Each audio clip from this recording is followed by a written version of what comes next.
okay, maybe you had a passion for drums, but it's not necessarily like you had a passion for drumming. You had a passion for music in general. Yeah, exactly. And you need all the tools. That's where anybody asks me, like, what's your favorite instrument? My answer is always, I'm a musician. My favorite instrument is music. Is the one I've got in my hand. It's like, right. it's more like a language for me than it is a hobby or a craft. That's a great way to put it. So today we sat down with Trevor Contois to kick off this podcast. We started talking about, everything from his childhood, growing up in a music shop, all the way to where he is right now, starting his new company, but also where he's going. We get into the details on a little bit of his life journey, what's crafted the direction in life he chose to go in the music industry, as well as like the morning routine and the things that really make him productive as an individual now. It was a really, really insightful conversation. We all really had a lot of fun with it. I think you guys are going to like it. So let's sit down with Trevor. Hey, buddy. Hey, Cam. How's it going? Frick. We're off to a strong start. Dude, thanks for doing this. Yeah, absolutely. First of all, I'm excited. Have you ever been on a podcast before? I've never been on an actual podcast. I've been on multiple radio shows. So I don't think that counts. It's more professional than a podcast. Nothing that was posted. Nothing that was posted on the YouTube or Spotify or anything like that. But like, well, this will be on all of those. Apple Podcast. Here we come. Yeah, there you go. Yeah, live stuff, I guess, is the better way to say that. Yeah. Oh no, we're definitely doing Apple Podcasts. Yeah, sweet. And whatever else, I think. Cool. Yeah, the list is long. Trevor, when you were a kid, what did you want to be when you grew up? Honestly, man, that's a hard question because my childhood, I would always screw around with a bunch of things. My dad, of course, ran a music store and he sold things, so it was impossible to not kind of be around instruments, although I was really reluctant to actually take one on and start learning how to play one.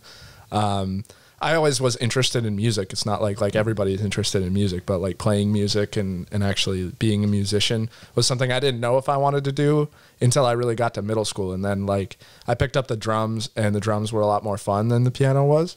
So you can attest to that. True. And I can't play piano though. Yeah, but you probably tried at some point and then hated it. That's true. Yeah. I can play 2 songs actually. Yeah, exactly. I can play Jealous and I do play the piano, Lord of the Rings, and that's it. But yeah, I fell in love with drums and bass, and then from there picked up guitar, piano, started producing. Now just getting around to vocalizing, which is a whole different beast. But yeah, my interest in music really grew with myself, over the years throughout middle school and high school. As I matured, I realized that music was something that was more of a calling for me. And it's kind of like life without music is really, I can't imagine what it would be like now. Whereas, when we were all kids, it's like, you don't really know. Sometimes you feel like you want to be an NFL star. Sometimes you want to feel like you want to be a rock star or a doctor because doctors make lots of money. but yeah, I think, music, I feel like I've made the right choice, of course. And it's become, much more than just a passion for me, but really it embodies my life. So you've always kind of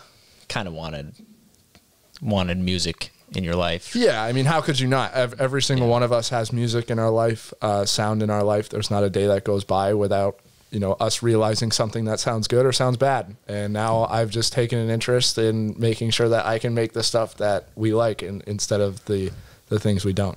Yeah, right? Yeah. Well, so you've always lived here. You've always lived in Essex, right? Yeah. So my mom lives in South Burlington, so I actually went back and forth between the school districts. But Burlington, South Burlington, and Essex has been my home. Of course, I've been to places like LA. I stayed there for a while. But Vermont, you know what the music scene is like because of all the social media and stuff from everywhere. But Vermont has a really interesting vibe to it because everybody thinks it's so little, but there really is a lot of opportunity here for people to actually grow in their industry, and especially with the internet and stuff like that, and the way social media and everything is going. There's not a better time than now to really get into something like audio or what you guys are doing, video, and just the arts in general. Yeah. So you grew up in a music store, pretty much, because you were homeschooled, weren't you? Well, so I went to public school until after freshman year. But Okay. yes, and then I finished online. So not, I guess see. I wouldn't call it homeschooled. My parents never really had an involvement. That was more of a me decision to really take it into my own hands and get that done. Yeah. Also, I just, the high school scene at the time, like, I'm not into drugs. So, but it's hard. I saw like Vermont just got rated like the highest like drug infested state in the country. And the, 25% or more of high school seniors have done like hard, like opioid and like, it's crazy. Yeah, it's a mess. So love the DL, dude. Yeah, I definitely, for me, that was definitely part of the decision, as well as just my focus. I felt like school and the school curriculum didn't really help me focus on what I needed to be focusing on. So it was your decision to be, we'll say, self-educated. Yeah, rather than exactly. your parents. Online. Yeah, exactly. Which is cool.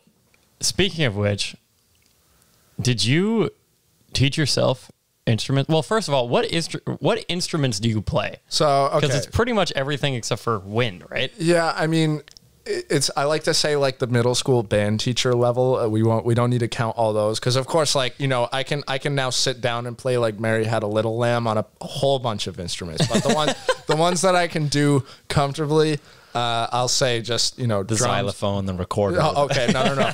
so yeah, definitely drums, bass, piano, guitar, and then of course, percussion fits in there everywhere. But I dabbled in the sitar, which is an Indian instrument. I can do a lot on that guy, but other than that, I spent like a solid like 2 months just trying to. I don't know why, that was definitely a phase, but. Other than that, it's like, there are a whole bunch of instruments out there that are kind of like very similar to any of those things that I just listed that you can get sound out of. But yeah. And see, now it's like anybody who doesn't know you is going to be like, oh, wow, he's got the ability of a middle school teacher, but you actually shred on everything that you just mentioned. Well, yeah. So yeah, no, I said the middle school band teacher level is like things like clarinet, flute. I can play those. You can manage those. If you hand me a violin, I can play Mary Had a Little Lamb like a boss. Okay, I see. Anything else, I have put considerable hours into as far as drums, bass, piano, and guitar. Yes, yeah, no, that's definitely a more professional level, I guess. If you please. Gotcha. So anyway, have you taught any of those instruments to yourself? So I definitely picked up bass by myself. I've never taken a bass lesson in my life. Really? Because that's one of your main. I feel like drums and bass are that like was your my guys. first one. Drums, I taught myself for a few years and then decided that it was such a different instrument that it's like you kind of need some guidance from a good mentor. So I actually took lessons from this older guy, Jeff Salisbury. He was the UVM professor of percussion and drums. He just recently retired, actually, but he was great. I mean, he gave me a lot of direction as far as drumming goes, and because it's such a different beast. It's like a lot of instruments, with pitch and stuff like that are alike, but drums doesn't have pitch. It's all just about the feeling of it and the rhythm of it, which is why I love it so much. But yeah, that was drums is really the only instrument I took lessons for. Gotcha. Yeah. So did you ever at a certain point say like, or I guess you did, but at what point were you like, this is what I'm doing, is I'm going to do this music and audio thing? Man, I mean, I had aspirations of, doing sports and stuff like that, like throughout middle school. I think really the end of middle school is when I really made that decision. Towards the end I was like, I should be spending more time on these things if I really want to get good at them. Kind of a hypocrite, because that's where I was like, I should focus on music and not other things so I can get good at music. But now inside of music, I'm focusing on like 20 different things. And it's like, I could get really good at one of them, but I just can't give any of them up. I love them too much. That's where I'm coming from, is like, I kind of, some days I feel like, do I regret it for not spending all these hours that I've spent producing bass, piano, guitar on just becoming like a sick drummer instead of being like, I mean, I'm good at the drums. Like, I don't want to sound like I have an ego, but I am good at the drums. But obviously if I put all those hours in, I could have been, crazy at the drums. but I feel like, I also really value the other education that I've had and all the things that I've learned how to do. And it's nice to kind of, be able to do all those things and not have to, find random people to do them whenever I need somebody. Yeah, right. Well, and I think, deep down, it's like, okay, maybe you had a passion for drums, but it's not necessarily like you had a passion for drumming. You had a passion for music in general. Yeah, exactly. And you need all the tools. That's where anybody asks me, like, what's your favorite instrument? My answer is always, I'm a musician. My favorite instrument is music. Is the one I've got in my hand. It's like, right. it's more like a language for me than it is a hobby or a craft. That's a great way to put it. Yeah, it's kind of, you embody it, and there are many different ways to express language. There's poetry, there's singing, of course, there's podcasts, but it's like we talk, and that's how we communicate, and music is just another form of communication. And so is sound. I mean, you're talking about audio and just sound design, film scoring and everything like that. It's really just a whole nother mode of communication. And I like to use the word prosody, which means, you know, you're basically, every little piece of art is working together to achieve a goal. And sound is a big part of that. You know, you're filming, you can do all this film work, have a great looking movie, and truly ruin it with a horrible soundtrack or horrible sound design. You guys know that. Oh yeah. And the same thing. And the Can't same have a thing. good video without good audio. Yeah, you guys have probably heard like some soundtracks that are really good, but they're in horrible movies. Whether the script is horrible. I mean, that's where I'm coming from. Or sorry, Audio makes or breaks. Yeah, really. video. You guys have probably. Sorry, I should say you've seen really good shots in terrible movies. That's kind of what it's like. What it's like for me. You know, like people say movies are terrible. At the end of the day, it's just about everything working together to really make it feel the way it does. That's true. My top, like, probably 5 movies are like my top 5 soundtracks. Yeah. You know, like Lord of the Rings is at the top. Footloose. Soundtrack is amazing. Good stuff. Footloose, really? Oh, are you just saying that because of church man. today? Yeah, I played that this morning. But I do like that movie a lot. It is a good movie, but Kevin Bacon, come on our show. no, but dude, like Pirates of the Caribbean, Yeah, amazing soundtrack. that's a great soundtrack. Inception, Yeah. unreal. Like, and those are like probably my top 3. You know. Especially for it's- soundtracks. You know, it's really good when you get a song, like a scored soundtrack from a movie that doesn't even have lyrics, and it like becomes like, when you hear this, yeah, right. You know exactly what I'm doing. And Yeah. it's like they literally just they hit that on the nail for themes. like, yeah, exactly. And that's a good example of a soundtrack that truly serves its movie.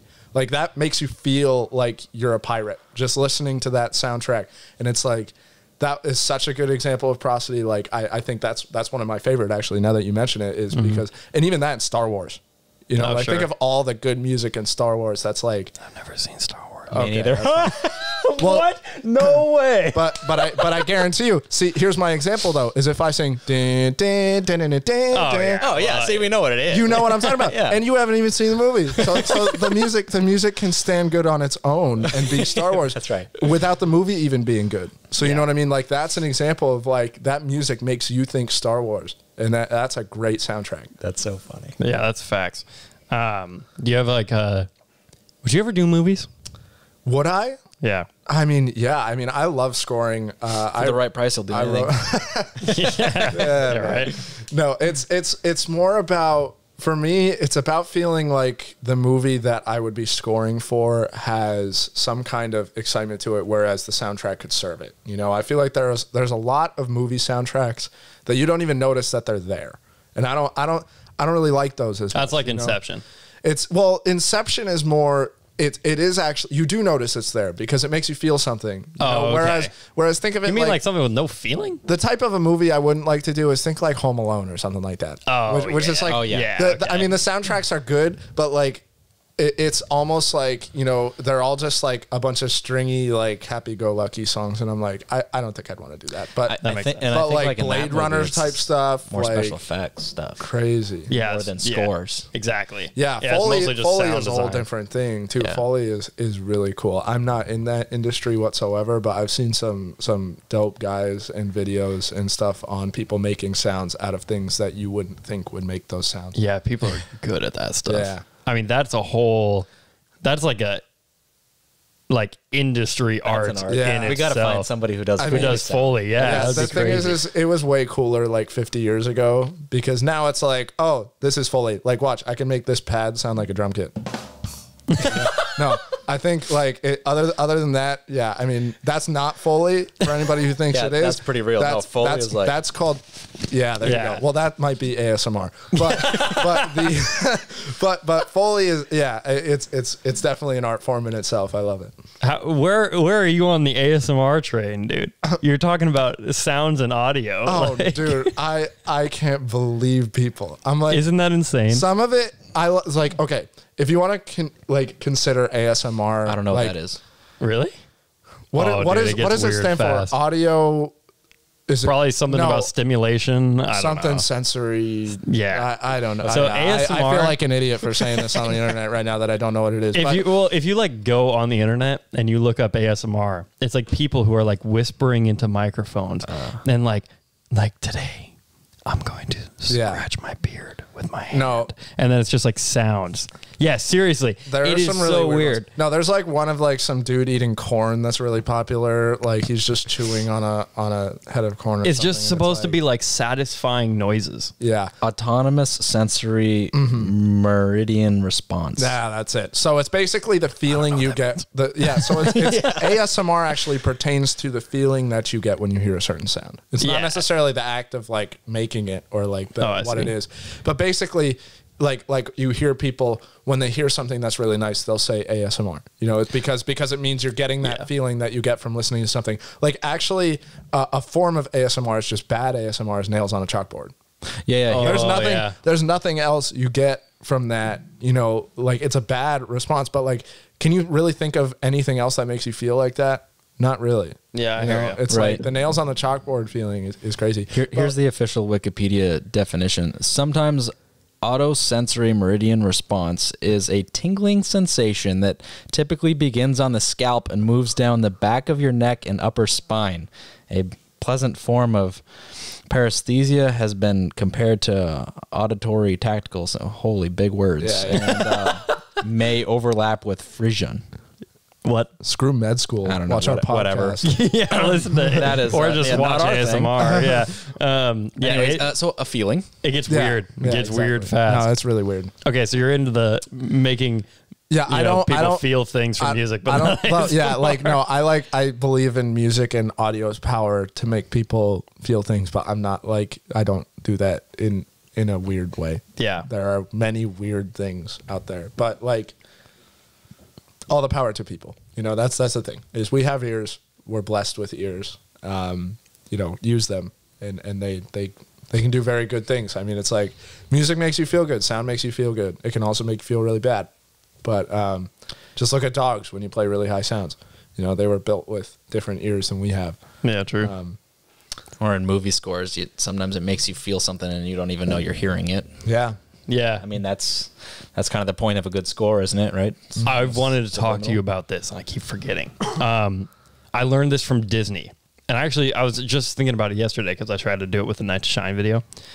What Disney does, you know why Disney like makes you cry like all the time in like end of Toy Story 3 when I thought it was like the end. Have you seen Toy Story 3?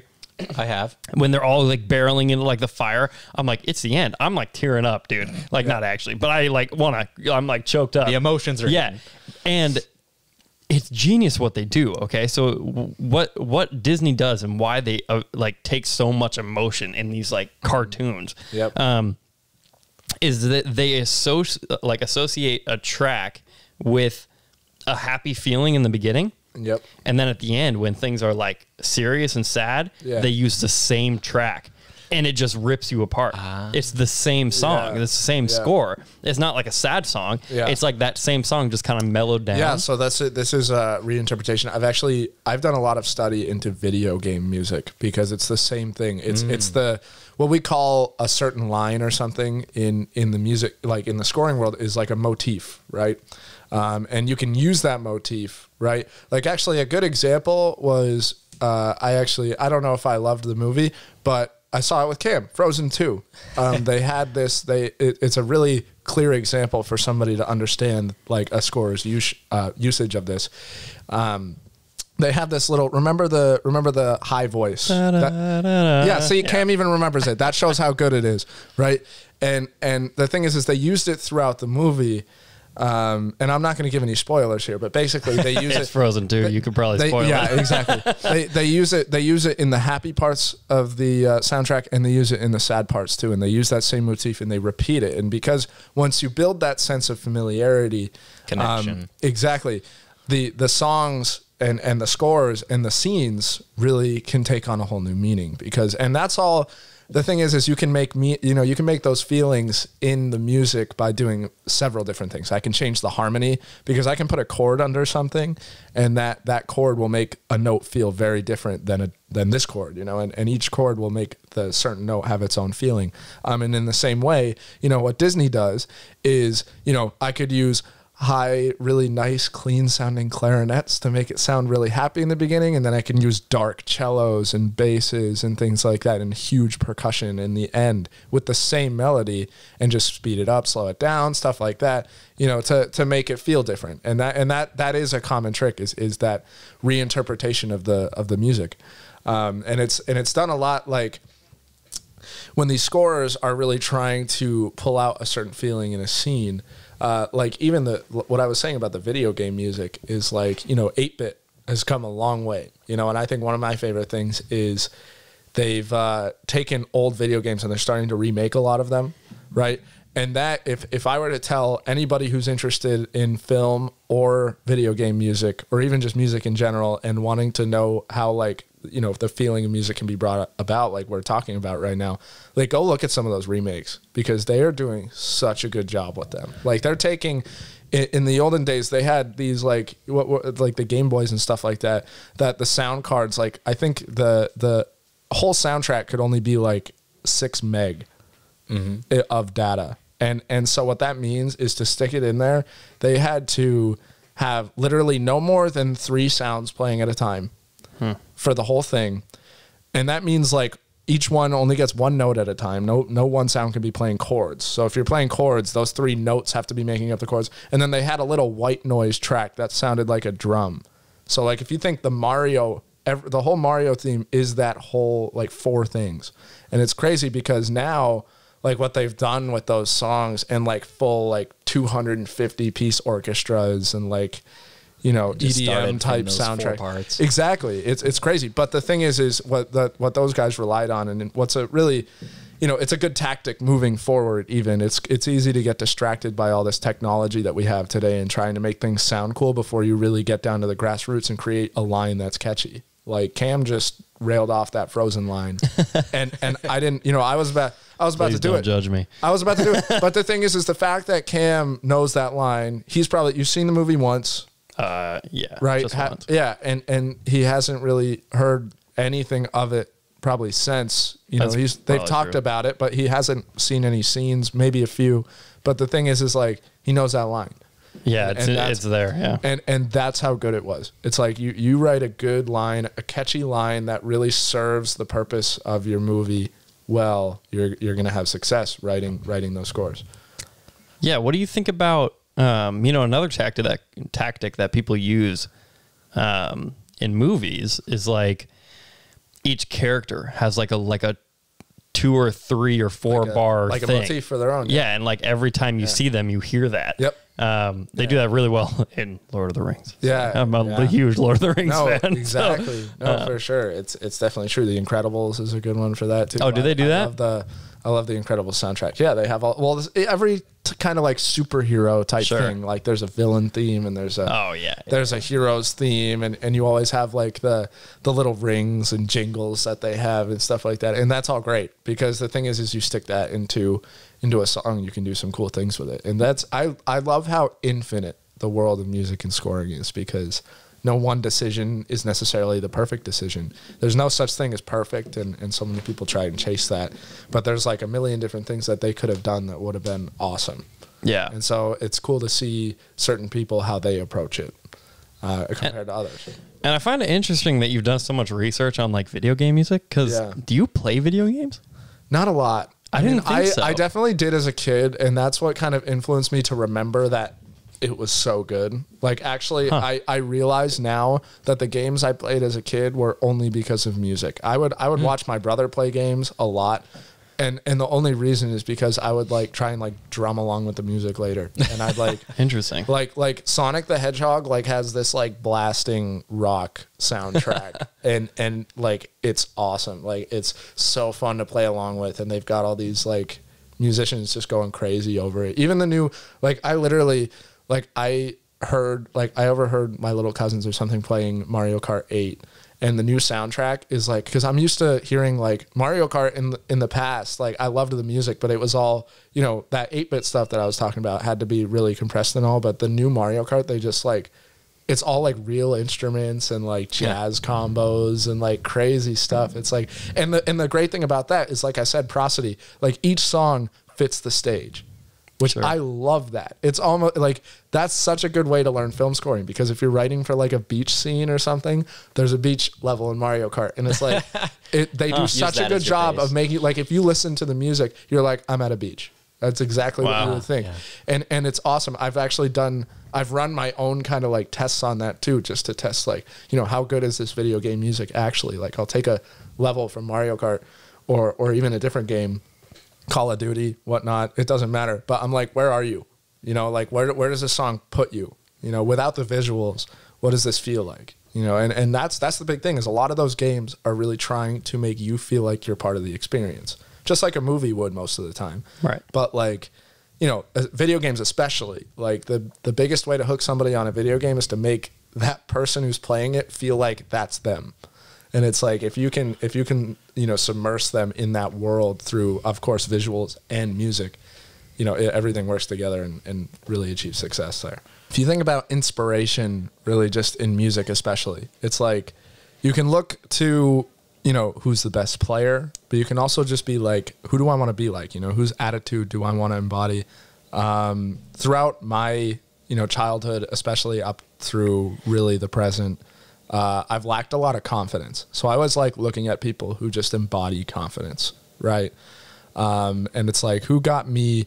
And I'm by no means the most confident person. I'm really like, that's one of the things I've really been working on the past few years is just getting better at, you know, being confident and being myself and trying to show that. But like, you know, all through the years, there's so many different musicians that it's like, I like this about them. I like this about them. I like this about them. So if you told me to name one, it'd be really hard. I don't think I could do that. All right, you're the average of the 5 people you spend the most time with. If you want to, if you want to really name a whole lot, I mean, you got to start out with Kim K. No, I'm just kidding. You definitely got to, you definitely, like, Bruno Mars is crazy. Yeah. I think the guy is mega talented. If you're talking the past few years, in my childhood, I loved Michael Jackson. You know, he's a guy, like, it's not like I'd ever want to dance like him, but he's a guy that's like, his music feels good. Who doesn't like listening to Michael Jackson? Okay. Cam, he's not my favorite either, but you can have an appreciation for him. Like, and Michael Jackson, Bruno Mars. But what I'm saying is, like, you don't hate listening to Michael Jackson. Maybe it's not. It doesn't have to be anybody's choice music, right? And I know some people hated MJ as a person, right? But I'm talking specifically his artwork. Right. And I don't, you know, there's, again, the people that I look to as inspiration for who they are as people is completely different than who I look to for their craft, is what I'm saying. I'm impressed by Michael Jackson's talent. I'm impressed by Bruno Mars's talent. Right. As people, it's hard. I mean, you have certain people that you look up to. And in fact, a lot of those have even been sports figures and stuff like that I sometimes look at, and I just love the way that they show poise and confidence. And it's awesome. I mean, the music community has so many people that are, you know, so confident and yet so, you know, they focus on themselves and they really know how to just channel their passion and put it into what they're doing. And that's a hard thing to find. You know, one thing that people always tell me, and it's something that is always resting on my mind, is I, to this point, have really not come up with my own original music. And it's hard to believe because, you know, as far as I've done so much studying in lyric, in writing, in music, in harmony, in producing, you know, but I still to this day have not yet been able to feel comfortable about making something that I could put my name behind, just because it's almost like I A, hold myself to a standard, but B, feel like I haven't really connected with who I am as a musician and a writer, you know, and that's the tough part is, it's really good to find those inspirations, but I feel like I almost haven't nailed down who those people are. You know? Do you think you're starting to get a grasp on who you are as a producer? Yeah, I mean, as a producer, as a musician, as a writer, whatever. Yeah, I mean, I think the more I age and the more it kind of settles down, you realize that you don't have forever, right? And it's almost like, you know, I'm not upset that I'm 19 and haven't released my own music. That's still pretty young. But my point is it's like, you know, and it's not about seeing on the internet. Of course you see on the internet all these like child prodigies and stuff like that, and you're like, huh. But at the same time, it's like, it doesn't matter when you start. Of course, you know, I would be happy if I found myself at 60 and started releasing music. It's not necessarily about the time that you do it. It's just about making sure that when you do it, you're genuine about it. And that, again, I think it goes with any art. I think what I'm saying really resonates through any passion, any art, is that once you commit to something and you really want to show yourself through that, you have to be confident, and you have to be confident in that it's you. You know, that's not just my music. It's not my music. This is a representation of who I am, what I stand for, the experiences I've had. And of course, you know, when you make music and release music, the goal of that is to relate to people and to have them be able to use your music to help them in some way too. Right. You've got to be influenced, obviously, but you've got to be authentic and create your own. Yeah, exactly. And I think, you know, I of course, in everything I've done, you always hear other people's spin on it. You know, it's like, the thing is all the music that we create comes from inside our head. And how does it get inside our head? We listen to it. Yeah, right. So it's like, you know, everything you've heard is just a combination of really cool things. I mean, I actually, you know, I don't like a lot of the new artists that come out as people, but the music really does connect with people. And I think, you know, it's for some reason, you know, the top 50 charts or whatever, you know, it's filled with things that, you know, a lot of the adult generation will say, you know, it's garbage. And I think that's an unfair assumption, because maybe the people are garbage. Sometimes that is the absolute truth. And you know, you see all these guys like getting arrested. It doesn't help their case, you know? But like, the thing is you have to understand that there's a difference between the person and the art, although they are putting out what's accurately them most of the time. But the music industry is a weird place. You know, there's so many different kinds of people. There are people that did something like I'm probably going to do, because I don't have a major label behind me or anything like that, or millions of dollars to promote my music. I have to do it, you know, just, you know, from who I am. I have to start from scratch, but sometimes, you know, there are other people in the industry who, of course, been able to, you know, take advantage of the opportunities that they were given. And there's all sorts of different kinds of people. And some of them are super talented, some of them are not. But at the end of the day, it's like, it's not really about the talent of the individual. It's more just about whether or not your music resonates with people and connects with people, and whether your art connects with people. It's not right. even. It's some of the dirtiest, filthiest, nastiest songs. Yeah, but boy, they got a jam. Exactly. Well, some feel good. Yeah. Yeah. So on that, like, something that I find really interesting, whenever I'm talking to people in older generations, you know, the generations that would say our music sucks. You know what I mean? Yeah, exactly. The people that do have an appreciation for the music we listen to, they all talk about Post Malone. Yeah. They're like, Post Malone is a genius. And here's the thing is I think, and I was just going to get to that too, because the people who I mentioned, Bruno Mars, Michael Jackson, and even Post, I think is a really good example of this. Their music is something I like to call accessible, because there's music for sure that the older generations say is garbage, and then there is music that we say is garbage from the older generation. So it's true. I mean, you know, there's not a lot of open-minded kids, just like the parents and adults are open-minded. So it's like, you know, you can look at it both ways. Like, the adults can say the kids think our music is garbage. They're closed-minded. And then of course the kids say that the adults are closed-minded for not liking the new music. And it's a catch-22 there. But I think there are a few people who have really accessible music. And that's like, they've hit a line that, you know, that's what I would love to do. It's not necessarily even just about the consumer, but like Bruno Mars, most of his music has reached a wide audience, and not necessarily, you know, people know his music, whereas like a lot of these rappers are really just in that scene. Whereas same thing on the other side, like heavy metal, it's like, is that something that I would want to create? No, because it's like, I don't think that necessarily resonates with the general public as much as I'd like it to. But it is a niche. Like there's not knocking on it. Of course, like it's something that some people do resonate to. Maroon 5, somebody else, like typically, yeah. I mean, wide again, expanded. yeah. Maroon 5 has crazy reach as far as like the demographic. Like you look at these people and it's like you really don't hear a lot of negativity about them, and that's what I like. You know, I feel like the thing is you always everybody wants fame, everybody wants to be recognized, right? But a lot of these people with the good fame comes just as much bad fame. And I feel like if I were to shoot for anything, that's not what I want it to be. I want to make sure that whatever I'm doing, I can stand behind it, and it's not, you know, because I wouldn't have hundreds of swears throughout my albums, because I just feel like that's something that clearly half the people would be like, why is it even there? Yeah, that's true. And I just don't like that. I don't like dividing people.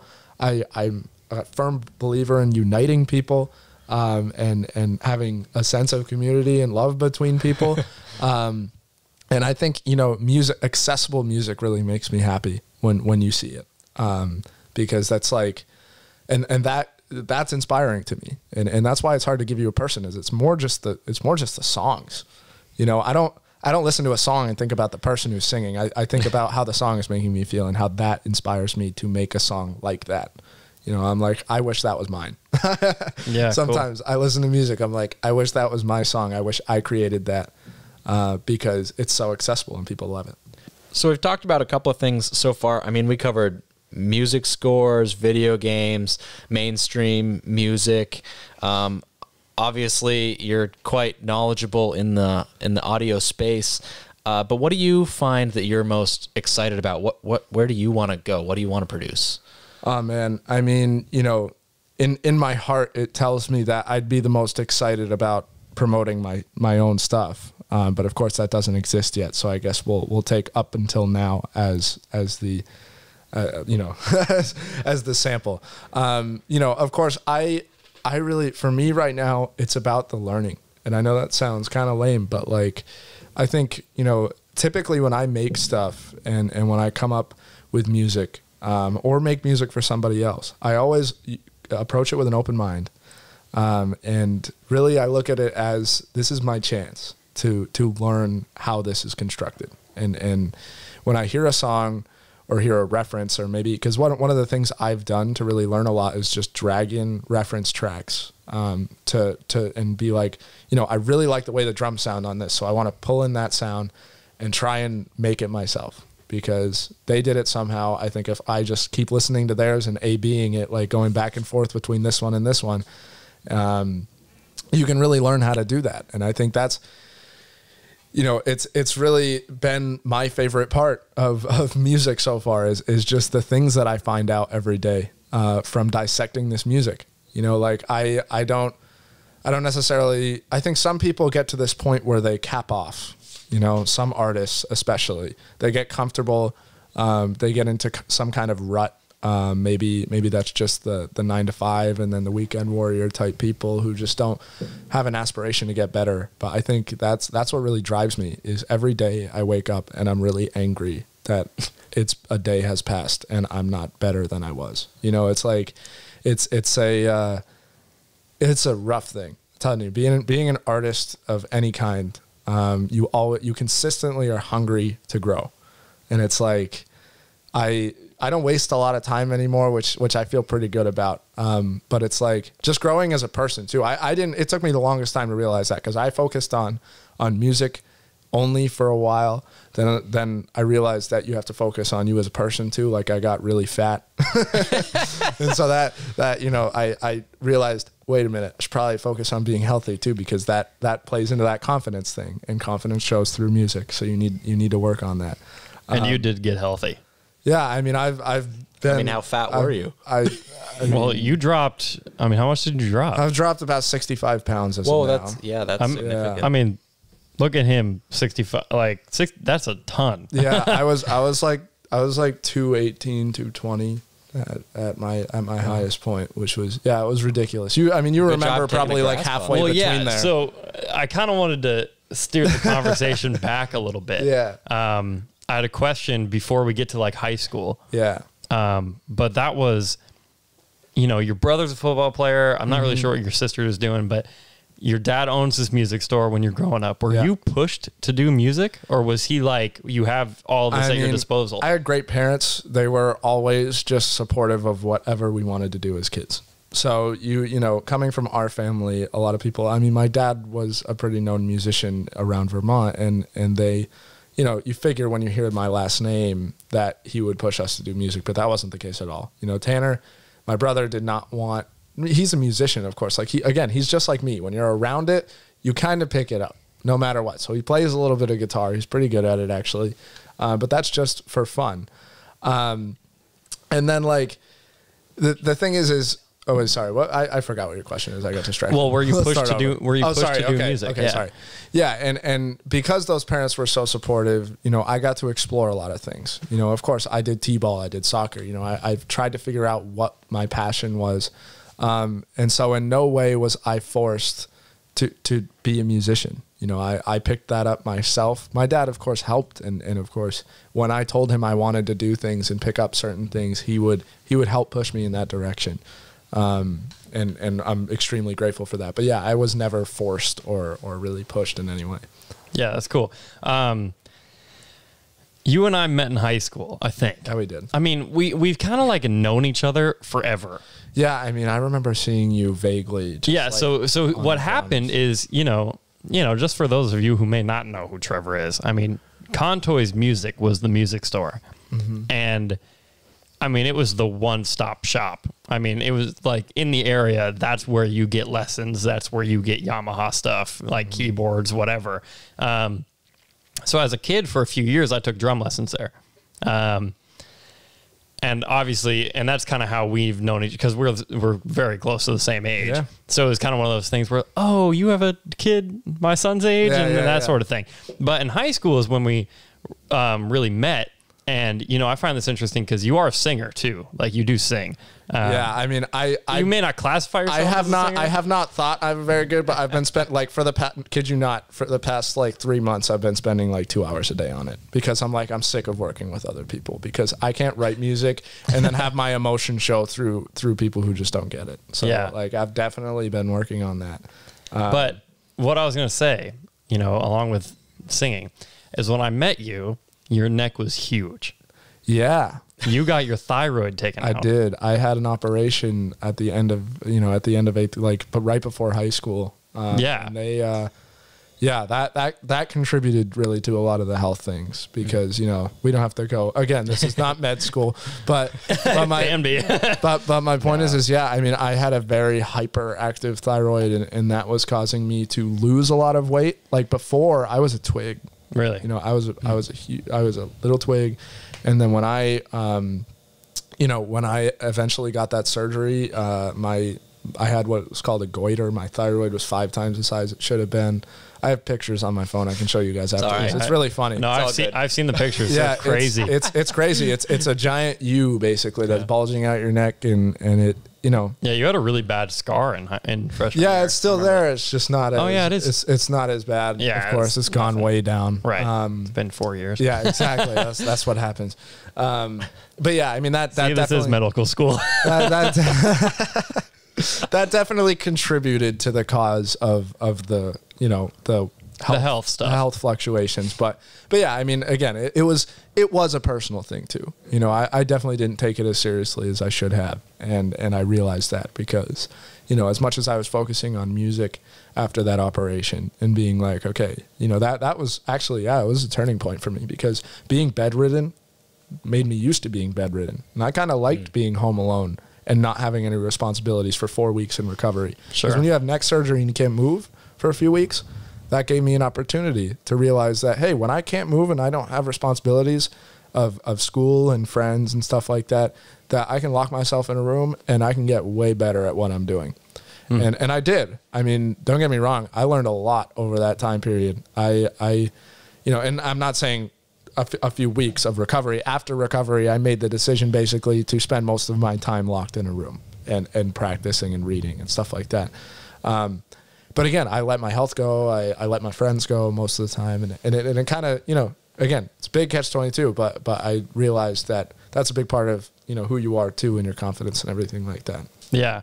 And to be a freshman in high school, especially like, I mean, well, two things on that. A lot of people would sit in recovery and then not do anything. Yeah. You know, not many people would. Slump, yeah. Yeah, not many people would come out saying, "I'm going to go work," and that's something that I've seen in you.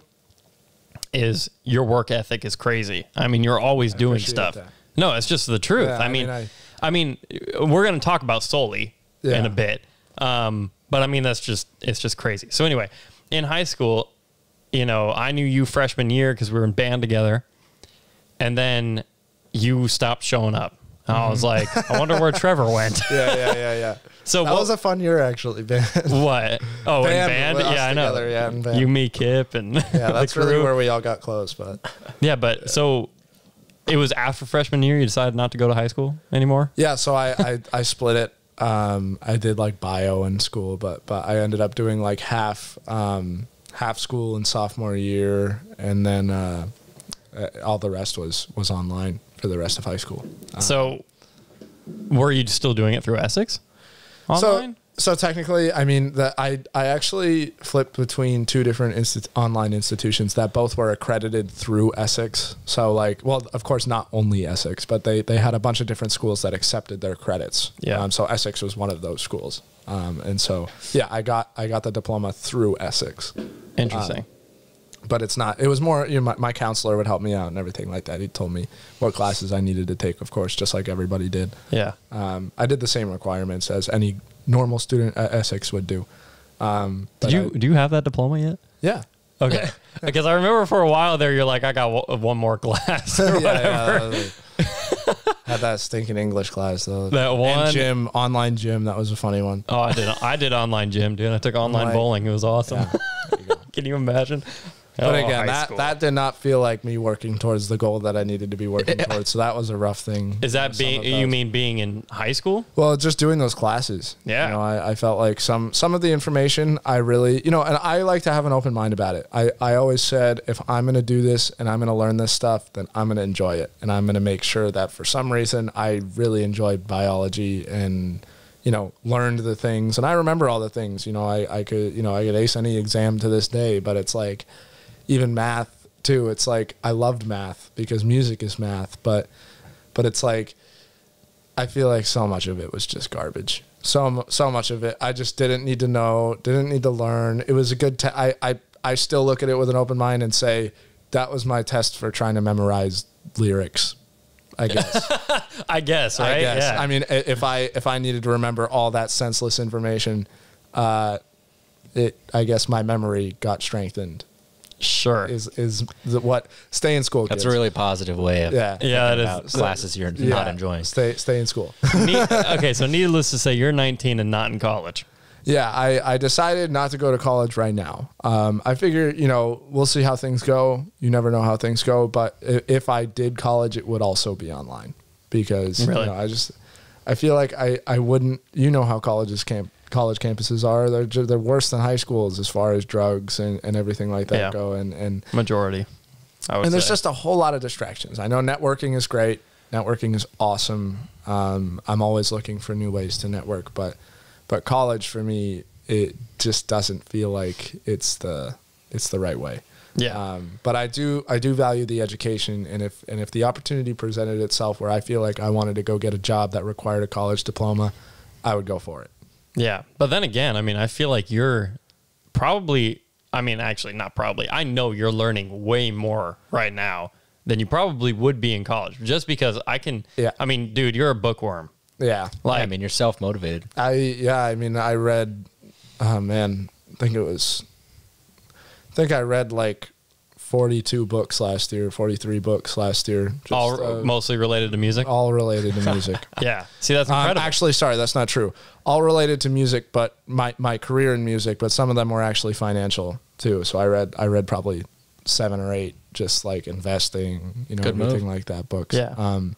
But yeah, you know, again, it's all, when I left high school, even, I told myself this has to be out of commitment to self-education, because the whole, again, the only reason I left high school is, Yeah. the reason I left high school is not just to get away from the dark things like the drug scene and everything like that, but it was mainly to make sure that I was having more time to invest in myself, invest my time more, you know, more smart.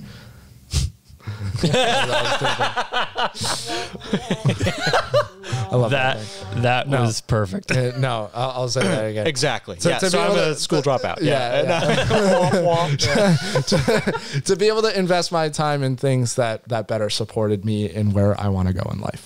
Yeah, right. And like you said, not just the dark things like drugs, but also the negative people. It allowed you. Yeah. It I allowed mean, you the time to invest in yourself. There are and learn still- from yourself, yeah. and that's why I wanted to get out of the office culture, because of all the negative people. Yeah. They were inhibiting me working, A, to enhance my career, and B, just to get the work done. Yeah. Yeah, sure. No, that's a big thing. I mean, I think if anything, negative people are all around, right? And in high school, it's especially prevalent because, you know, I was pretty unpopular in high school, and I'm quickly realizing how unimportant that was and how happy I am that I didn't pursue that in any way. Because you see some of those kids that you viewed as like top dogs, and it doesn't matter. Where they are now, it doesn't matter. Nobody remembers that anymore. Everybody's past high school now. It's like, I'm glad that I left myself with something that'll last me my entire life. All this education, everything like that, it won't go away until the day I die. You know, and it's like, once you die, you have way more important things to think about. So, but like, Now the other one's getting fat and lazy. yeah, I mean, You just did that in 8th grade instead. yeah, exactly. I After peaked graduation. way early. My weight peaked way earlier than theirs did. Yeah, that's where I say I peaked in high school. No, I'm just kidding. But yeah, I mean, the biggest thing is, yes, you're right. Like the negativity around people is like crazy because, you know, everybody wants to tell you you can't do it. Everybody wants to tell you that. And, you know, if you believe it, then it's true. And that's the biggest thing is like, if I, you know, I've been told multiple times, you know, how much like, oh, you can't do this, you can't do that. Not just by other people. It's actually typically the ones who are closest to you who want to keep you where you are, you know, and that's not a knock to anybody in specific, but it's like, it's just to say that, you know, whoever the people are that are closest to you, they love you how you are. But when you try and grow, sometimes they feel like they want to pull you back. And for me, that couldn't be more true. You know, it's like I have big goals, you know, and that's the thing. I like to keep it that way. No matter what I do, no matter what I pursue, I try and shoot as high as possible because it makes me prepare for that. And then when I leave, even if you fail once, twice, 10 times, 100 times, you still have that education. That's what I love about it. And everything I've learned about music, it's not like, you know, I feel like in a sport, and I love sports, you know what I mean? But I feel like if I were to put all this energy in a football, right? You try your hardest. What's the best case scenario? You make the NFL, okay? Right? Maybe second best case scenario, you're a really good college player, right?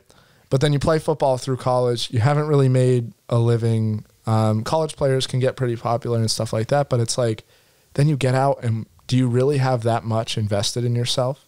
Because football is something that you have it and then you don't for the rest of your life. Once you're done with football, all that work you've put in, you can't use once you're 35, 40 years old. And that's an entire half of your life. Yeah, that's crazy. You might have played football half your life, but now you have a whole nother half. And that's what I love about music. It makes me feel really comfortable about music is that it will always be there. Sure. And it's such an amazing art because like all this energy I'm putting in, I know I'll really never lose it unless I lost my life, of course. So after senior year, also, I feel like when you talk about education, I feel like I'm talking to someone who's gone to like college for 8 years, talking about how valuable education is. You know what I mean? And I hope I hope nobody ever takes from my conversations that I think college is a bad thing. Yeah. I think college is a great thing, but I think saying that college is for everybody is a false statement because you know, some people need college. I think, you know, there's some things, engineering and certain design skills, and of course architecture, lawyers, doctors, like you need to.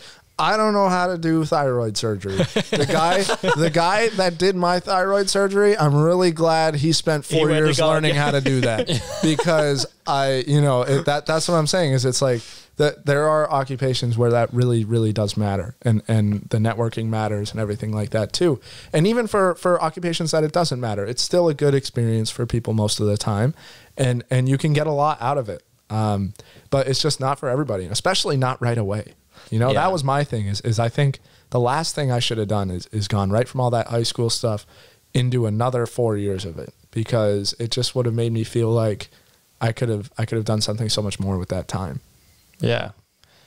How old were you when you went to California? So I was 17, and I was there like on and off throughout the 17 to 18 year old range. So how did that, you've told me this story of how that all came about. Yeah. And I think it's freaking epic. Lucky connections. Well, not really though.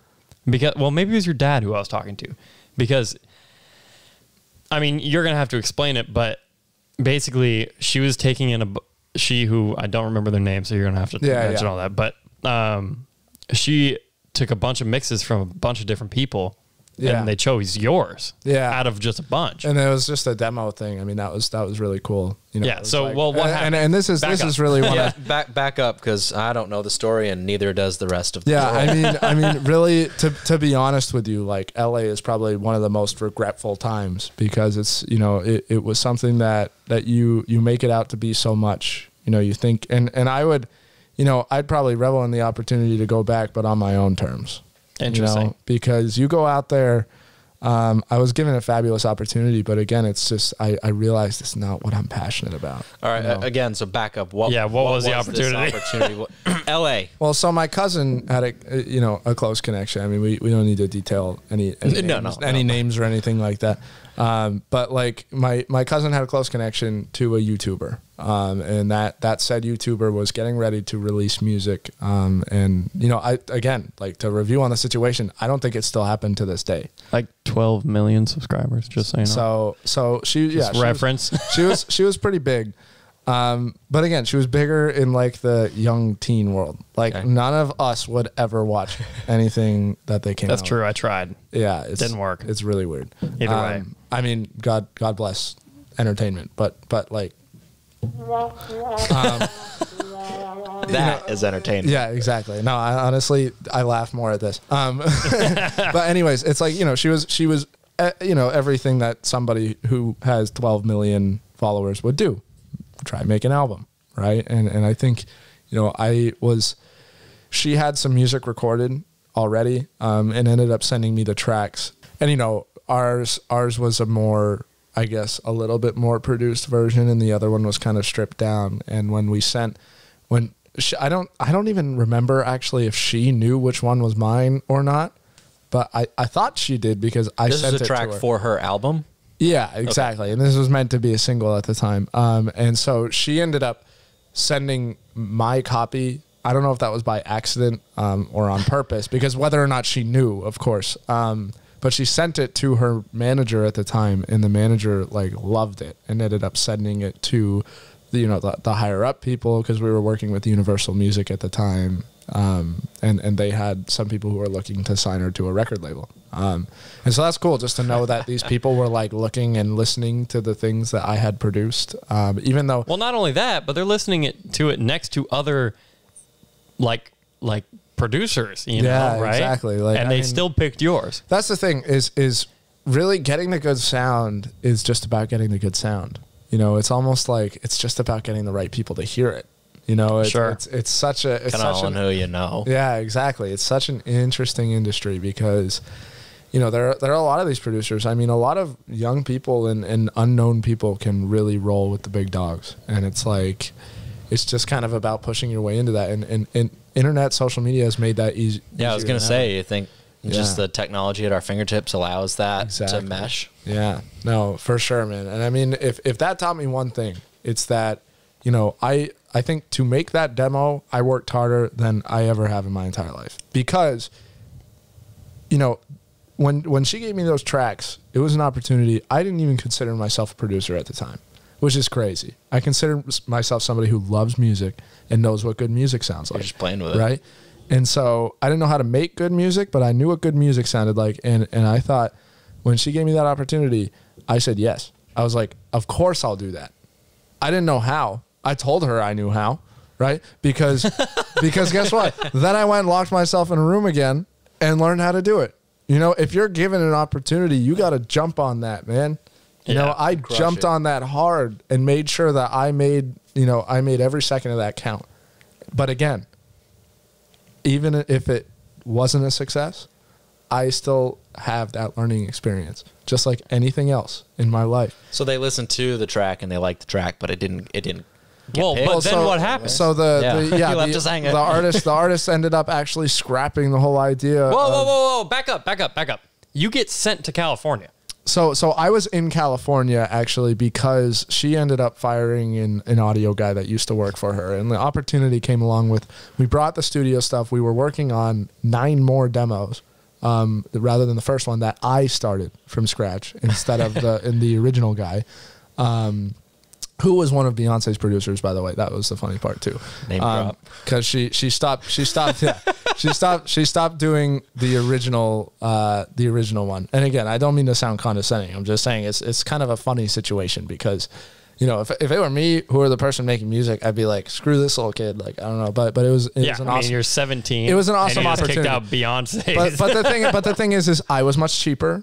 I was a risk for them. You know, that's for sure. Right. I was a big risk for them. And we made the demos. They turned out good. And that took, you know, over the course of a year on and off. I ended up coming home a little bit, going back, coming home, going back.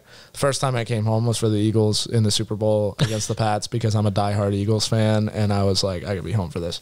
Wait, is that the year they didn't win? No, the Eagles beat the Patriots. Oh, that was okay. Yeah, remember Nick Foles like catching the touchdown? No, I just couldn't remember. I thought that was later. So anyway. were you doing the online high school at that time? Yeah, so I was finishing up at that time. I mean, You were working remotely in high school. I did it from Los Angeles. A lot of it. Oh, that's so cool. While in fact, making my downtime, my downtime in Los Angeles, obviously, because she wasn't spending all her time on that, she was making YouTube videos, and I actually did her audio for the YouTube videos too. Oh, that's cool. But yeah, the deal was I would put the music on and everything, but I lived there for free. I bought my own food sometimes, unless we all went out. Yeah, that's cool. But yeah, if we ate at home, I got my own stuff from like Ralph's or something. I forget what they call it. Yeah, I think it's Ralph's. Well, so you got a taste at 17 of living in Los Angeles. Yeah, it was interesting. I know, it's I interesting. think I was a little nervous to get out into the into the scenes of Los Angeles, and the few times that I did, I realized it's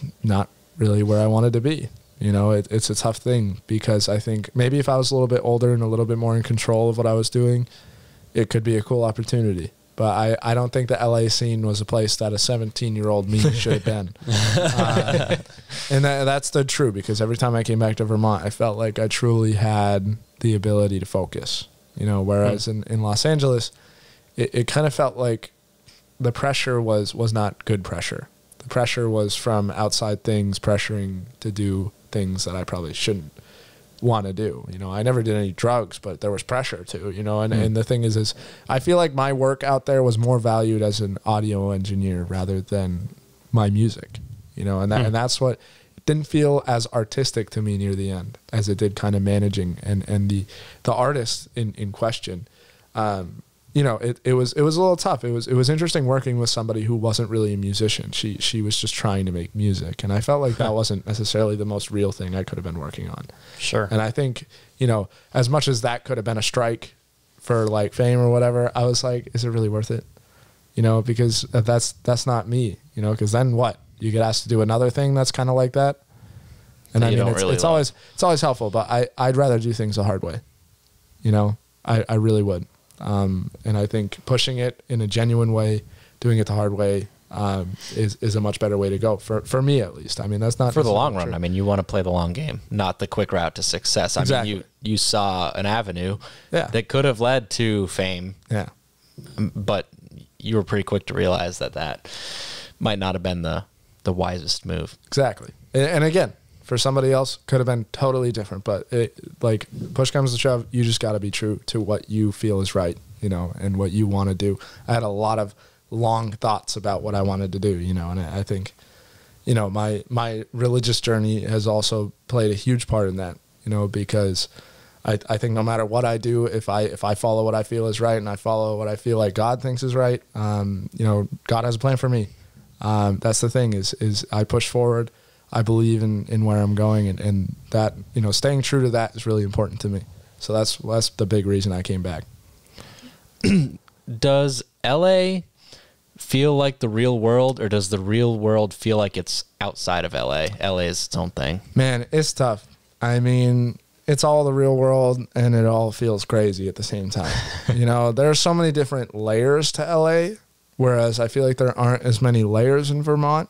And what I mean by layers is like Vermont's simple. kind of statuses, Okay. you know, because you can have the lowest of the low people in LA, and then there are also the highest of the high, you know, and they're within 50 feet of each other, but in completely different worlds.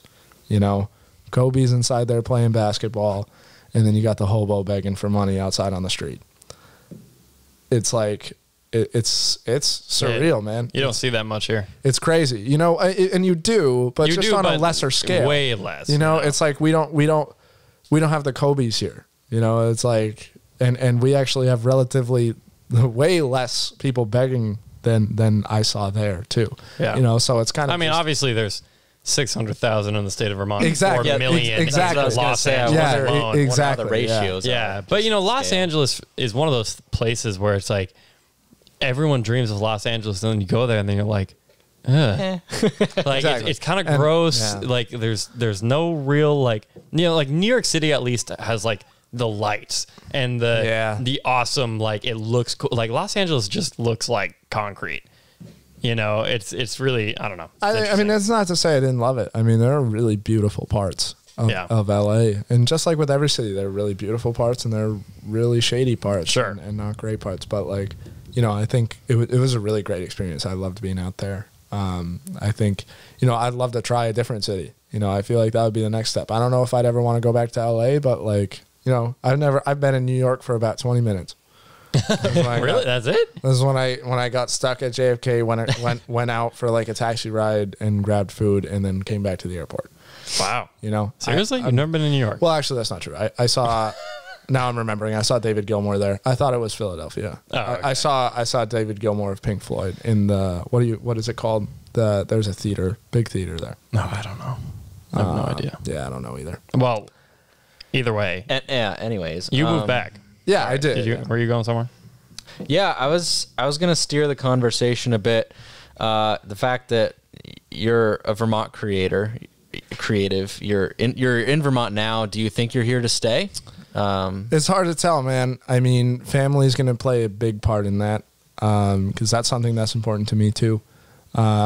Because, you know, obviously, you know, as things go right now, it seems like, you know, this is home base at least. You know, I don't know if I'll move around and jump around. I can't imagine myself living anywhere but here for now. But you never know how things are going to change. You know, I think you really just have to determine those things as life goes on.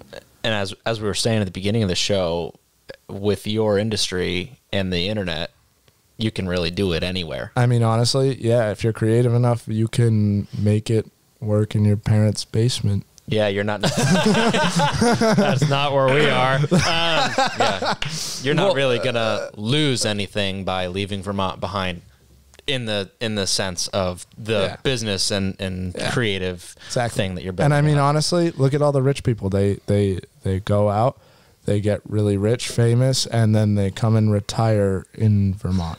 Yeah. So it's like, I mean, if you think about it, I already did it. I already did the full circle. No, but, I always say that about like going to college in high school or going to college in high school. You I were always, smart. Yeah. I always talk to people about it because everyone in high school is like, I can't wait to get out of here. Yeah. And all this stuff. And I always tell people I just skipped the step because everyone comes back after. You know, it's like, it's like I just never left. So anyway, you come back and you and I sit down. Yeah.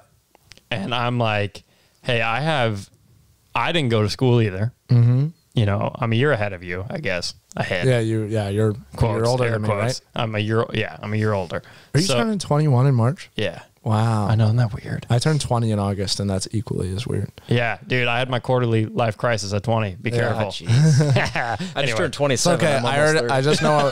Wow, that's crazy. For all the work I've done, I'm gonna work like 4 times as hard once I see that number on everything. Yeah, I know, dude. I felt the same way. Yeah. Anyway, yeah, we're both in the same kind of realm where we're not going to college. Yep.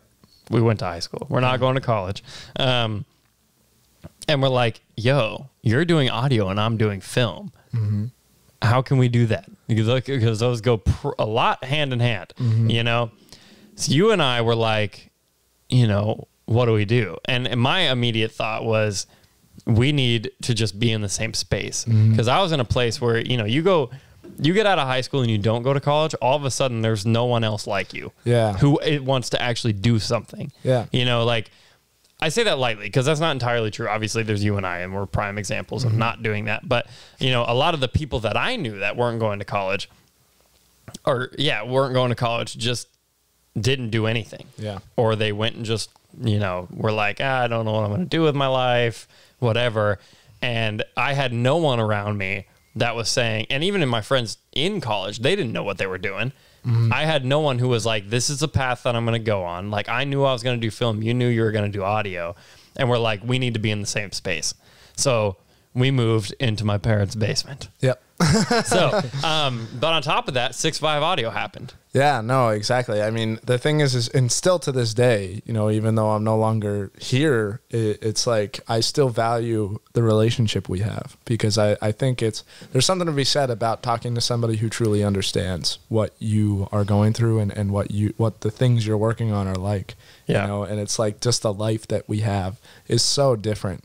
You know, it's like sometimes you can't find time. Sometimes there's too much time, and it's like, yeah, it's an oddly busy schedule where things just, you know, sometimes you can lose touch. But I think, you know, all the time we had spent together, I think we both learned so much. Oh, for sure.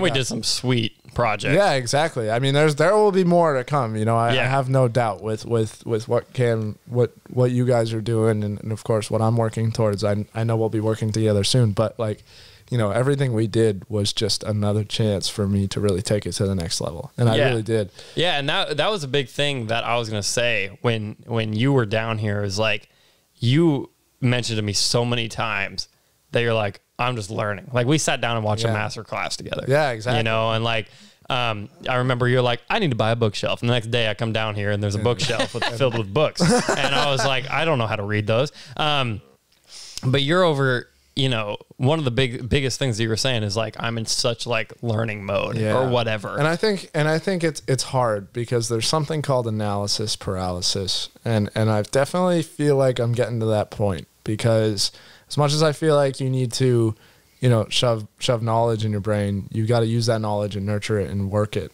Because, you know, for all the stuff I've learned about writing songs and making music, really haven't made much. You know, it's like I make music all the time, but it's all sitting on a 5 terabyte hard drive and clogging up space. You know, it's like, it's cool, but I don't, you know, I need to take some of that and really pump the creativity into it and start working those muscles too, because that's the thing. It's like, you're right. Learning mode, that was a very important year for me. You know, that was a huge year for me. Yeah, it was a whole year. And I definitely crazy. I don't regret any time because I learned so much, and that's so important. It's just to make sure that you feel comfortable with where you are when you start putting that content out there and creating.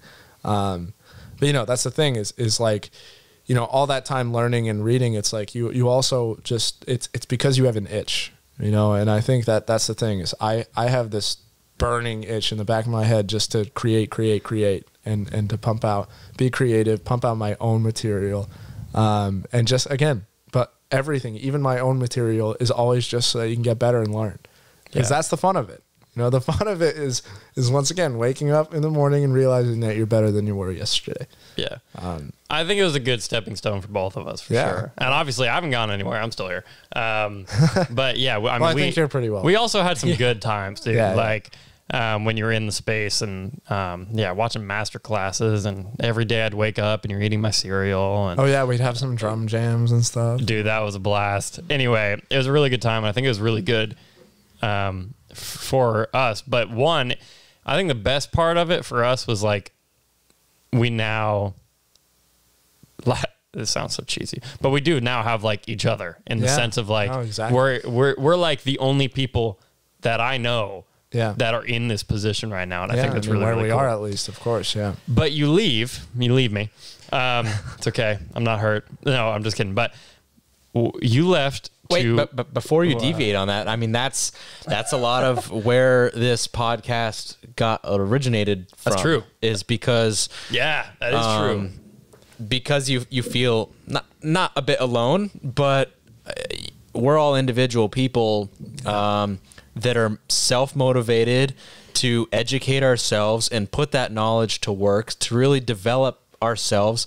And part of that is we feel really segregated. We've all lost a lot of friends, I think partly because we've just grown out of them. Yeah, me too. Yeah. And 100%. And that kind of leaves us standing out on our own. So we really want to build a network of other creative individuals. Yeah, I think like that's us. really important. You know, I think one of the things I've really let go a lot of is friendships and relationships, you know, and I think that's a big part of what gives us all inspiration in the first place is those relationships. And it's hard because all the friends, like most of the people your age, it's like you can't spend time with them. It's unbearable at times, you know, and especially the things that they want to do. It's like, I can't do that. You know, that's the last thing I would want to do on a Friday, Saturday night. When are the times that I'm free. And then even, you know, the people that you do want to spend time with, like Cam, like whenever we do stuff, we're like, we should be working. We're busy like, doing our own thing. It's like we should be working. My problem is always my friends are all like, well, you can make your own schedule. I'm like, exactly. That's why I can't do anything. That's why right I gotta now. work Friday nights. Yeah, exactly. No, I think it's important. I mean, it's important. Cam and I have at least been talking more recently and like, you know, we saw a movie or something. We've been to Chipotle a few times. Frozen. It's like, you know, it's good stuff. Just making sure that you're enjoying your time too, and using that as inspiration too. You know, I'm never not on guard. I put myself every morning. I get up and I spend 10 minutes writing in this little notebook. And inside that notebook, there's like I spend probably 2 minutes writing kind of what I want to do for the day, how I want to get better. And then I just write, you know, usually write something about who I'm appreciative of, somebody I'm grateful for in my life, that you wake up and they're still alive. But the biggest thing is I end it by what I call arming myself. You know, I put on my armor, and my armor is to make sure that I don't let a single day go by, even if I'm relaxing. Relaxing is important. We all relax. You know, we all have downtime. But even on that downtime, I'm paying attention. You know, it's like I'm thinking of, I'm observing the world. That's important. You know, you need to observe and enjoy the world. Reflection. Because how could I make good music for people if I'm not even a person? You know? What's the difference? I mean, in 150 years, you can have AI making music much better than I could ever make anyway. And so my point is like, might as well, you know, enjoy being human and really reflect on the things that you see in front of you and take that as knowledge as well. You know, because like all these trends and stuff happening and crazy stuff, like it's unbelievable the trends that are coming out these days, and it's some great, some questionable, but like, you know, it's still fascinating, and I look at that and I really, you know, because I'm armed with that perspective, I really can take note of it and use it going forward.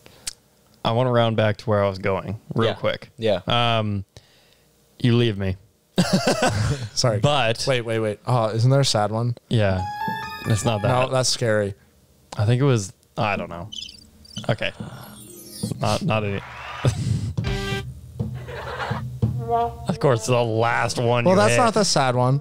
I thought there was one that was like, "Aw." No, that would be a good one to put on. Well, when he said, "You," we'll leave have to me. add that to the queue. Either way, so you leave and you start a company with the most genius name ever.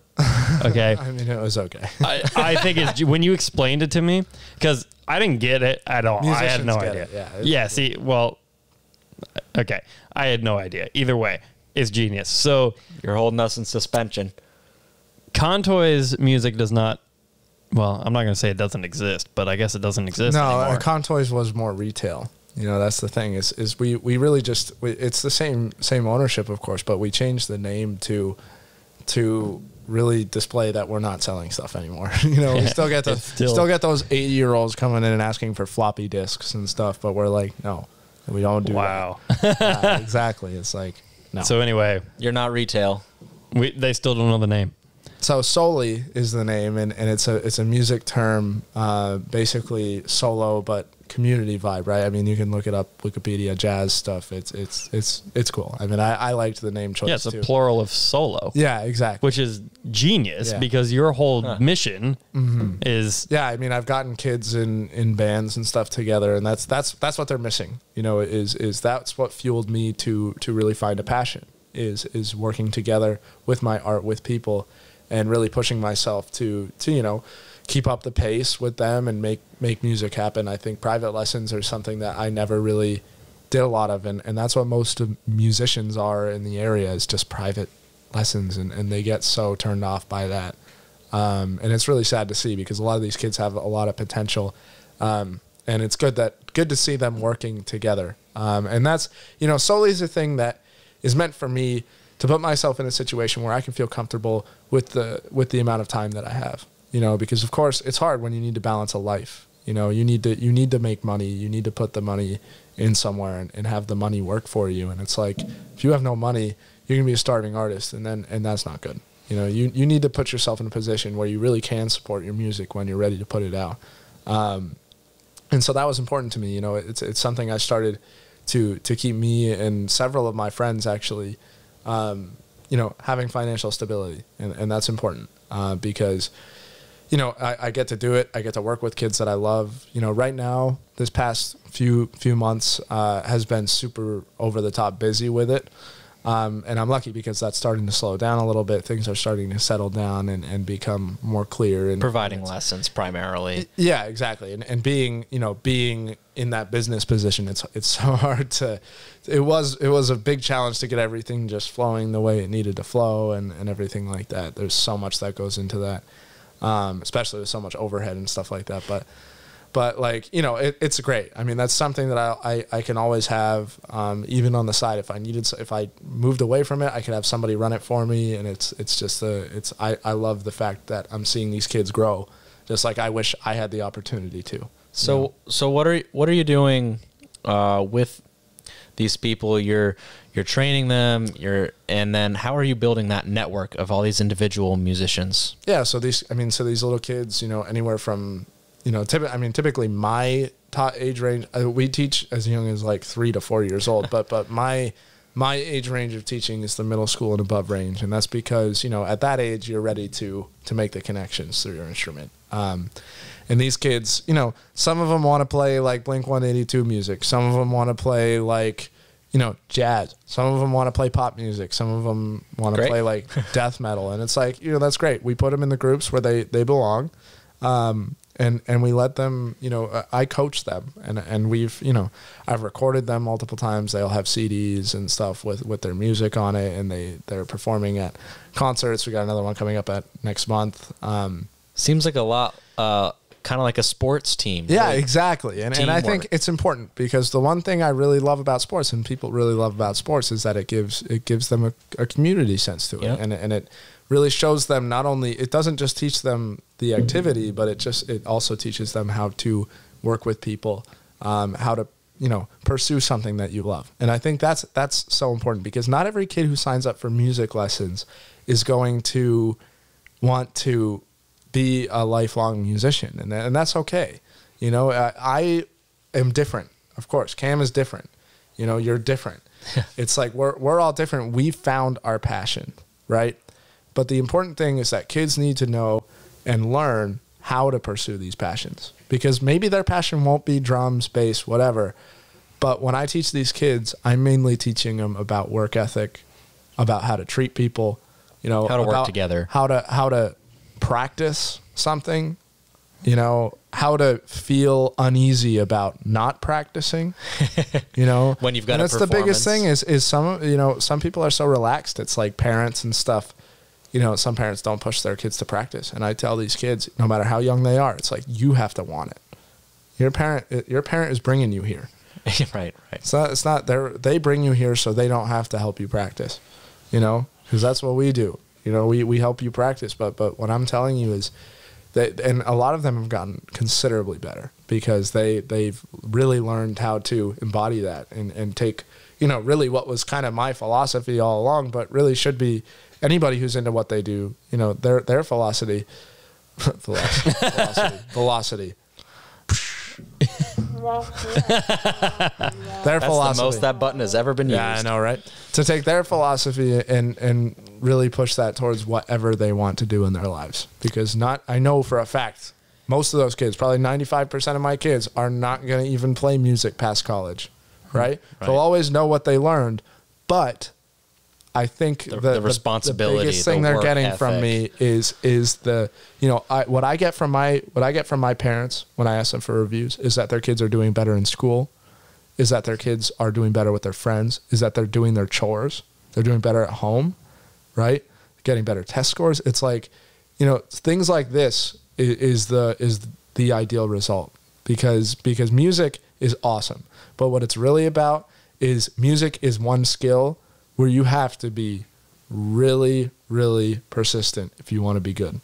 And so if you use that, use that like work ethic towards everything else in life, you're going to be well off. Do you think that's what separates, I mean, the men from the boys, I guess, but professional musicians and all that stuff is like starting at a young age in the work ethic category of how much you practice? Yeah, or I mean, I don't think. Do you think Post Malone practiced more than? See, it's hard to say because there's so many not talented and not good worker people in the industry too. So it's very blurred, the music industry. Yeah, that's why I ask. It's a blurred line because you can get very lucky. You can have a daddy with a lot of money who can pay your way to being famous. And that's fine. I don't think there's anything wrong with that. If they're making music that people enjoy, I don't think there's anything wrong with that. But what's important is to realize that if you're in our situation and you're in the situation where you don't have a lot of money in your family, you're in a situation where you might not even be able to afford a freaking guitar, right? You just got to make the most of what you have and use everything you have to push you forward and be persistent in learning what you want to do. Because, you know, if you're not pushing your hardest, then you're not going to get there. So you have to at least try. You know, none of us are guaranteed success. If you were guaranteed success, why would we try? And that wouldn't be fun because then what? You know, true. You always want to push yourself forward and you got to understand that enjoying the process of learning and pushing yourself is what it's all about. Because, yeah, wherever you are, it shouldn't be the end goal. That's what I was talking about earlier with those people plateauing. It's like they get comfortable with where they are and they stop trying to learn. They just do. And that's the 9 to 5, man. That's the rut. You know, why not just get a desk job if you're going to do that? Soli is really teaching more than just music. It's teaching through music. Because like you said, you're giving lessons and building a network of these students, but what's important isn't necessarily that they become the best guitarist in the world. Maybe they're a hobby guitarist when they grow up. Precisely. But whatever, they're still got the skills to appreciate music and learn that work ethic and motivation, how it all ties together. And these students are so close to me now, and they know I hold them accountable. That's the biggest thing is they know they come every week, and it's not like they're scared of me. They're not scared. Like it's not like they're feeling I'm one of those old challenged, teachers. Exactly. They're pushed. And I've taught them to like that. And that's awesome. I love to see that. I love being pushed. I more structure it like it's my LA situation. You know, I say, here's the opportunity, kid. Go after it. You know, and if you don't, you know, accept it first. Say you can do it, even if you think you can't, and then push for it. You know, you will do it eventually. You know, I don't think deadlines are sometimes really, really stressful on kids. And I think it can hurt a lot of kids' chances, especially throughout school, when kids fail to meet deadlines. But if there's a little bit of passion in it, then all of a sudden the deadline's a challenge, and that works to their advantage. Exactly. If there's a deadline for a math test, they're just not going to get it. I think it's tough because at the very beginning, deadlines are probably a mistake for somebody who doesn't really understand work ethic yet and stuff like that. I think deadlines are very tough to push on somebody like that. But yes, once they feel like they have a little bit of fire inside them to get things done, then you start pushing deadlines. They need a little bit of motivation. I've gotten to the point where every night is a deadline for me. You know, it's true. It's like I actually I can pull it up on my computer after this. I keep a stat sheet of my entire life right now, and I record basically at the end of the day every hour. I write down everything I accomplish in a day. Just as a general idea, so then I can look at a pie chart and realize this is how much time I spent on this. And this is how much time I spent on this. Sleeping, by the way, is the biggest waste of time in the world. Yeah, no, it sucks that you need so much of it. Yeah, when you realize that you sleep for anywhere from 6 to 8 hours a day, it's like, oh gosh. That was actually one thing that I learned in college. I did go to college, only associate's degree, and I learned how important sleep was. Sleep is very important. I will do better on the exam the next day if I go to bed at a decent hour versus if I stay up 2 more hours studying. Yep. It's just sleep is more important. I don't even know if this is factual information, but I say it all the time that if I don't get a good night's sleep, then I officially undid everything good that I did the day before. You know, if I worked out, I didn't gain any muscle. If I didn't let it rest, relax. If I learned something about lyrics, I didn't do myself any good by not getting sleep, because then I wake up not creative. And wasn't that the point, is to better equip myself to be more creative? You know, it's like, it's killing your own drive. You gotta recharge. And yeah, I mean, it seems unfortunate, but you know, pretend that the life expectancy is actually just like 50 instead of 75. You know? So what's a normal day for you? Oh man, normal is weird because it's tough. You know, I wake up at 7.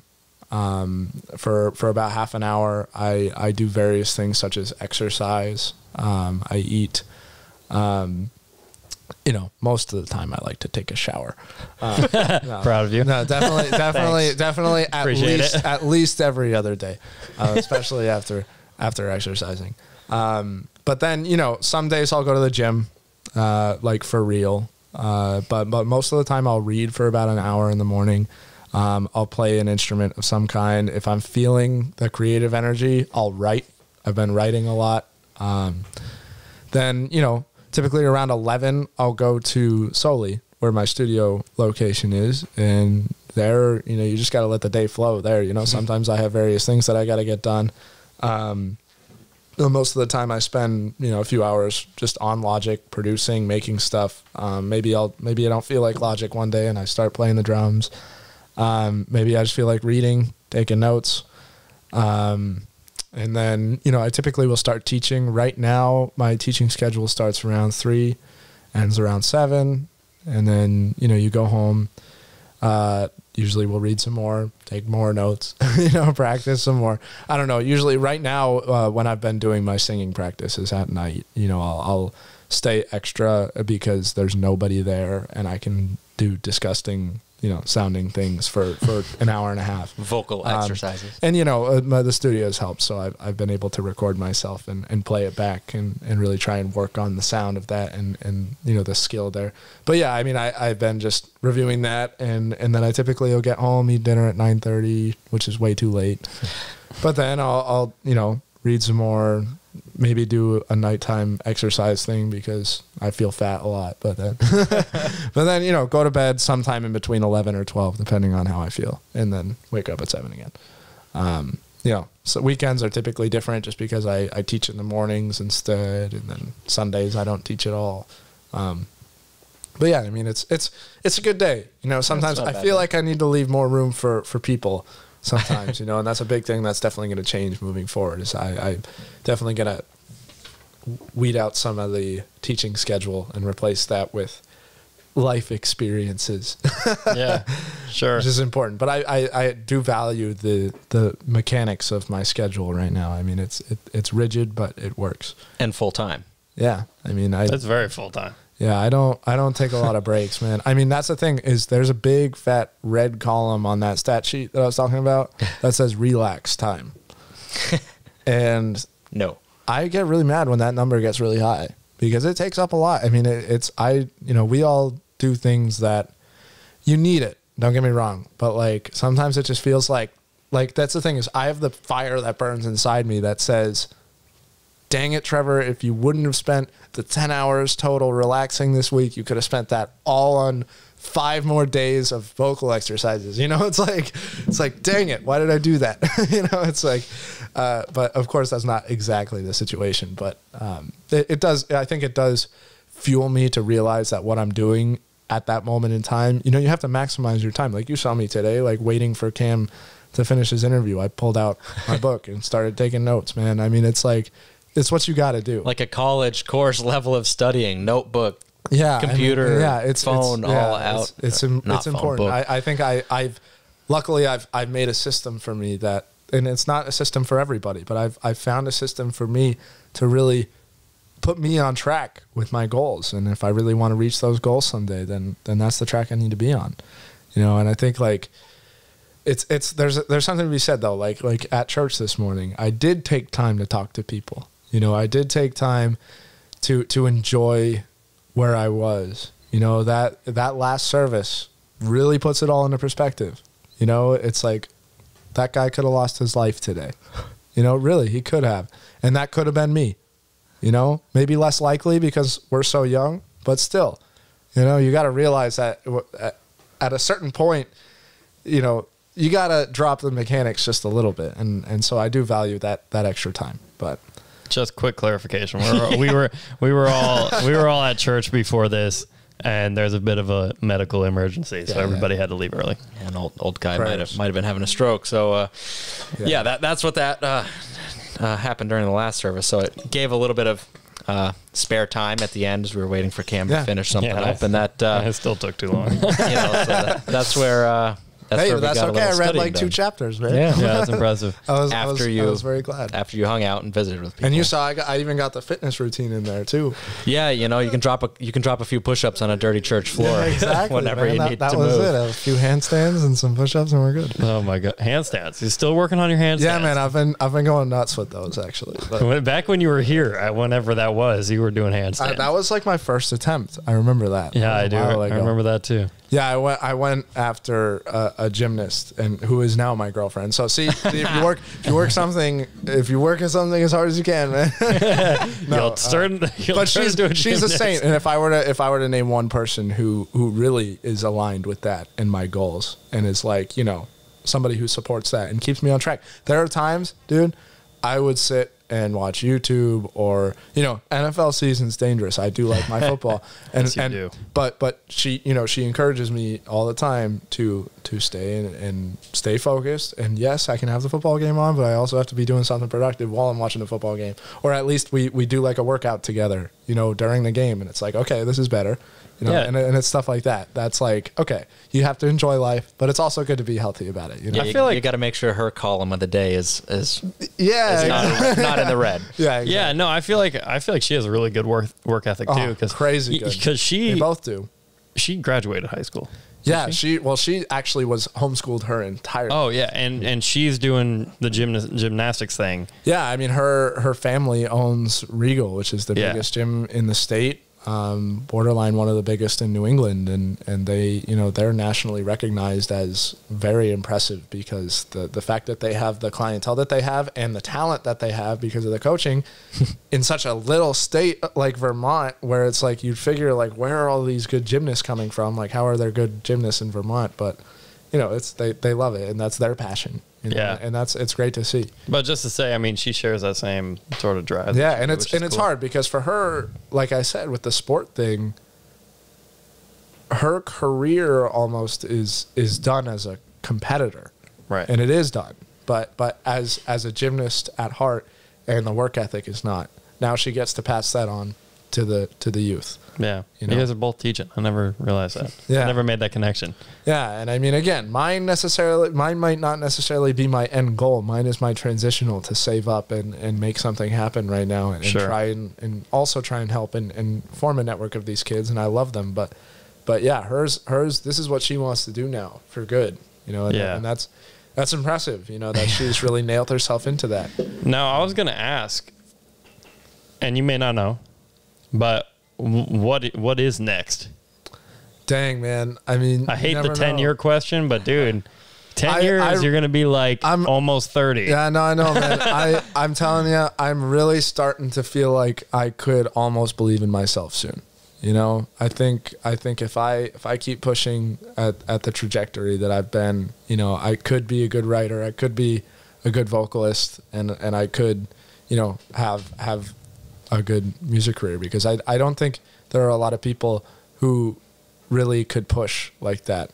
You know, I think I have a special gift, you know, a God-given gift that's helped me really push at something so dang hard. And I think, you know, there's one thing, everything I've pushed at up to this point has kind of been for somebody else's, you know, somebody else's thing.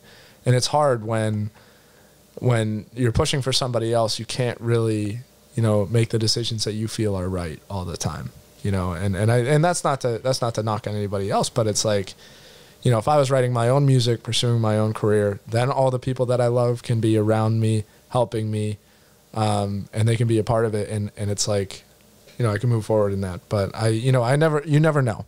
Cause of course I'm going to start making music. That's my first step, you know, whether that means, you know, if I recorded my own music and a giant artist heard it and said, I want this to be my song, take it. You know what I mean? Like it's yours.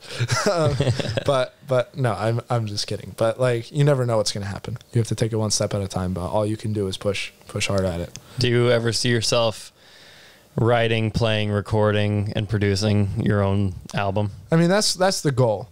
Do everything. I think that is an impressive feat, I think, and that's something that's attested to. I kind of owe it to myself to do that at this point. Yeah, the amount of time that I've put into learning all these different things, I think I owe it to show that in my music.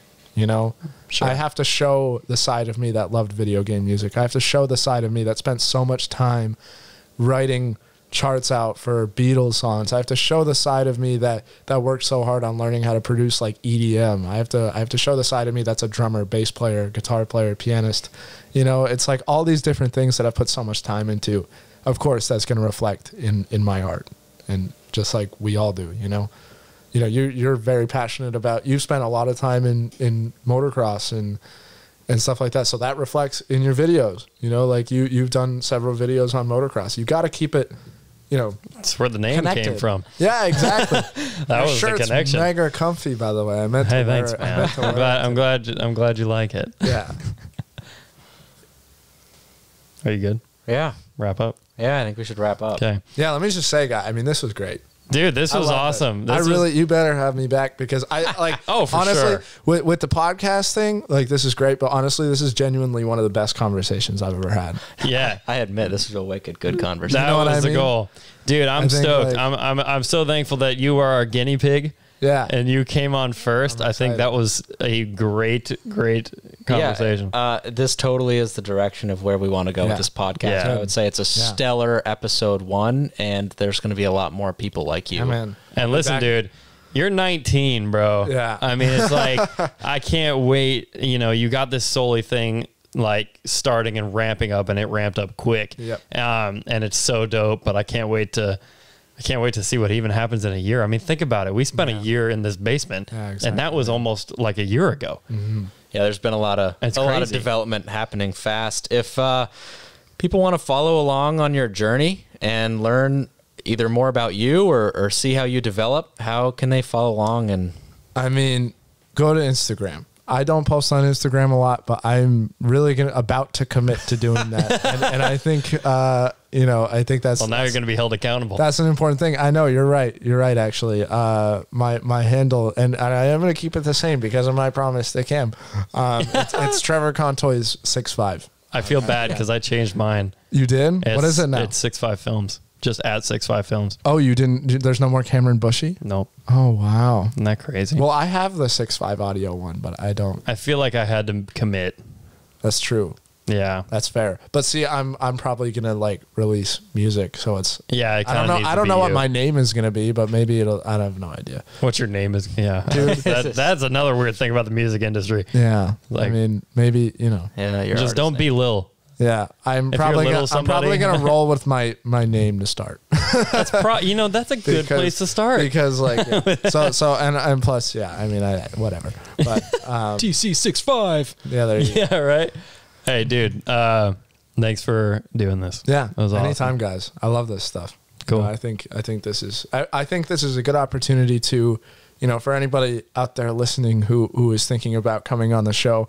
This is a good way to reflect on what you're doing right now and kind of reaffirm yourself that you're on either the right track or help. These guys can help you if you're on the wrong track too. So, but this is a great opportunity. Helps to say it out loud. Talking is getting your thoughts out by vocalizing them is such a great way to just really think about where you are at right now and where you're going, and make sure that you're actually happy with that, which is the most important thing. For sure. Yeah. Right on, brother. Thanks for being here. Thanks for coming on the show. God bless you guys. See you.